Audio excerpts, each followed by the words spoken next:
Mwanaume, habari yako? Mzuri sana. Jina lako nani? Jina langu ni Shukurani Njanju Mangese. Kunyumba ni wapi? Kunyumba ni Kuka 12 km. Kuka iko mvile gani? Kuka iko vile ya chini ya Ndonini, chini ya Masiani. Unajua kama unakuwa kainchi gani? Hii ndio pei gani? Hapa niko kupei Zaire. Zaire? Sasa na Republique Democratique du Congo unajua kweli? Republique Democratique du Congo ndio sijui. Unajua jina president wa Republique kweli?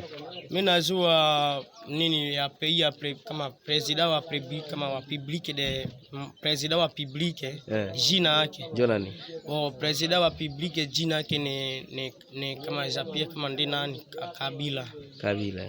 Sasa ushaka sikia mtu wanasema jina yake Chilombo, Felix Tshisekedi Chilombo. Sasa ule jina yake ndio mnakiasikia sasa hivi nasema Chilongo Tshisekedi, Felix Chilongo. Yeye ndio mtu gani? Yeye ndio president la Republique. Unasema uko na miaka ngapi? Mimi nasema niko na miaka 50. Na babangu na Veneva. Na mamangu iko na 10. Na bibi yangu anakuwa na 8. Sasa kwa nini wewe unakuwa na miaka mingi kushindia babako?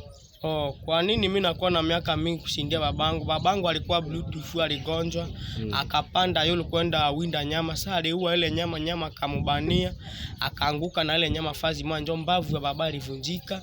Wakati ile mbavu ya baba ilivunjika nikampeleka baba maternite, ndio miaka babangu alisuka. Sasa nilimpimisha kule hospitali, miaka ikakusuka, ikaenea Veneva. Yako ikapanda sasa yangu ikapanda ikakuwa bluetooth senganda. Sasa yako ilipandaka kwa jua nini? Yangu ilipanda jua nini, nilikuwa nakula 50 kilo ya iliko. Nilikuwa nakula 30 kilo de lerinjo yangu ilipanda, ndio ilikuwa bluetooth. Tuelezee sasa na mamako anakuwa na miaka 10 kwa jua. Mamangu alikuwa na miaka jua nini? Miaka 10 jua nini? Mamangu alikuwa na miaka 10 jua nini? Yeye alikuwa vilisi de la vambabo, alienda kula bluetooth ya kikere. Ndio miaka mamangu alikuwa chechecho na ngai kasuka. Miaka mamangu ikakuwa na 10. Na bibi yako kulikuwa na bibi yangu alikuwa na wita jua nini? Bibi yangu alikuwa na wita alifaa suiva ya vilisi de Ebola.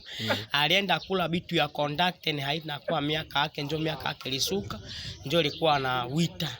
Ilikuwa na wita. Sasa unajua Ebola gisi iko kwenu? Ebola mimi najua gisi iko kwetu na batu bangali nafaa suiva. Sijue sasa kama Ebola itaisha